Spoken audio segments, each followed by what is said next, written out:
मसीह में मेरे प्रियो, आज के मनन में पुनः आप सभी का मैं स्वागत करता हूँ। मेरे प्रियो, हम सब जानते हैं कि हमारी और आपकी ज़िंदगी में कई संघर्ष आते हैं और हम अक्सर कई संघर्षों से होकर गुजरते हैं। बेशक हो सकता है जब आप आज इस वचन को सुन रहे हैं तो आपके जीवन में भी कुछ ना कुछ ऐसे संघर्ष होंगे जिसको अपने जीवन में आप पार लगाने की सोच रहे हैं कि इससे पार कैसे हुआ जाए, कैसे इस पर विजय हासिल की जाए, और आप बेशक उन विषय पर विचार करोगे। उन्हीं बातों को आज मैं आपको सिखाने जा रहा हूं कि कई बार जब हम अपने जीवन में संघर्षों से होकर गुजरते हैं तो कई बार ऐसे संघर्ष हमको और आपको तोड़ देते हैं, हमें और आपको कमजोर बनाने का प्रयास करते हैं। लेकिन आज मैं प्रभु के वचन से आपको यह आशीष देना चाहता हूं कि आप कमजोर होने के लिए नहीं मेरे प्रियो, हारने के लिए नहीं, पर आप विजयी होने के लिए बुलाए गए हैं।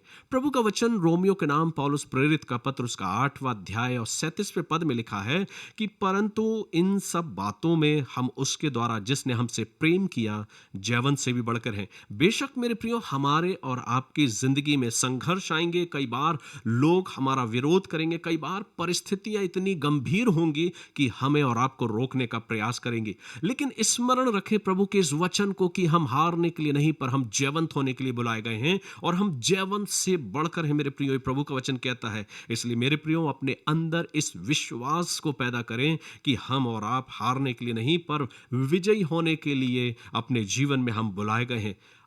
अगर हम परमेश्वर के वचन को देखें और एक उदाहरण में, एक छोटा सा उदाहरण आपके जीवन के लिए और अपने जीवन के लिए रखना चाहता हूं, जब कभी भी आप अपने जीवन में ऐसे संघर्षों से अपने आप को घिरा हुआ पाएं तो अपने आप को कमजोर मत बनाइए, बल्कि इन बातों को अपने अंदर बोलिए कि मैं हारने के लिए नहीं, पर जयवंत होने के लिए बुलाया गया हूं, विजयी होने के लिए बुलाया गया हूं।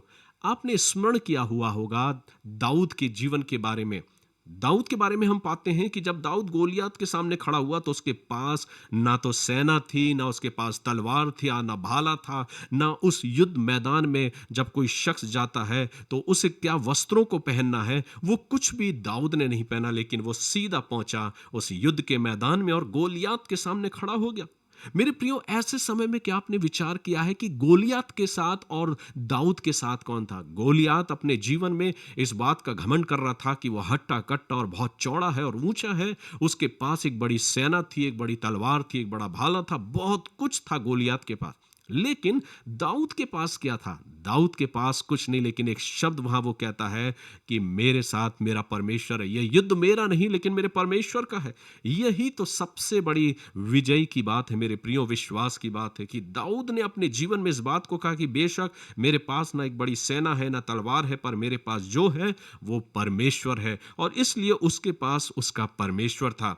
आज आपकी विजय इसी पर हासिल होती है कि जब आप अपने जीवन में अपने प्रभु को पहचान लेते कि आप अकेले नहीं, पर प्रभु आपके साथ है। इसलिए अपने जीवन में इस बात को स्मरण करिए कि आपकी और हमारी विजय हमारी ताकत के बल पर नहीं, पर परमेश्वर की उपस्थिति पर निर्भर करती है। आज ही अपने जीवन में इन बातों को निर्णय करें। अगर आप अपने जीवन में ऐसी कुछ विपरीत परिस्थितियों से और ऐसे संघर्षों से होकर अगर आप गुजर रहे हैं, इन वचनों को मैं आपको देना चाहता हूं कि प्रभु ने मुझे और आपको हारने के लिए नहीं, कमजोर होने के लिए नहीं, पर विजयी और जयवंत होने के लिए बुलाया है। इसलिए अपने आप को परमेश्वर के हाथों में सौंपे और इस आशीष को अपने जीवन में पाएं कि परमेश्वर आपको हर संघर्ष में आगे बढ़ाए, आपके हर एक डर को साहस में तब्दील कर दे और आपको ऐसी विजय दे कि आपके जीवन में आपकी विजय एक गवाही बन जाए। इसलिए आइए हम अब परमेश्वर का धन्यवाद करें और प्रभु से कहें, प्रभु अपने जीवन के हर एक संघर्षों में जब मैं अपने आप को खड़ा पाऊंगा,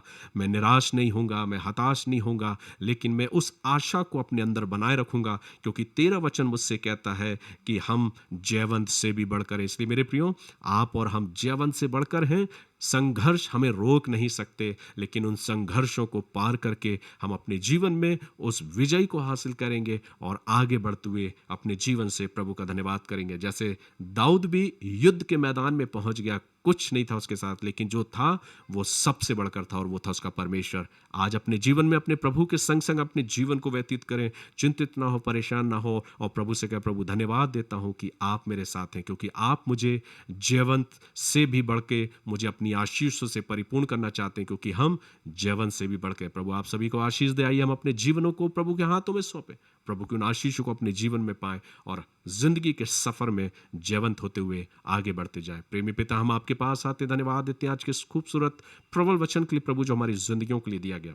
इस वचन के द्वारा प्रत्येक के जीवन में अपनी आशीष प्रदान करें। आज का वचन हर एक उन टूटे हुए हृदयों को, निराश मनों को प्रभु, और जो अपने जीवन में संघर्षों से होकर गुजर रहे हैं प्रभु, उनको एक प्रोत्साहन दे, एक बल दे, एक सामर्थ्य दे, ताकि वे अपने जीवन के हर एक संघर्षों से पार होकर अपने जीवन में उस विजय को हासिल करने पाए और आपकी उपस्थिति के द्वारा, अपने जीवन के द्वारा आपको धन्यवाद देने पाए। हर एक सुनने वालों पर आपकी आशीष मांगते हैं। आज के इस वचन को, अपने आप को और इस वक्त को प्रभु आपके हाथों में देते हुए प्रार्थना खुदावंद प्रभु यीशु मसीह के नाम से को मांगते हैं। सुनिए, ग्रहण कीजिए।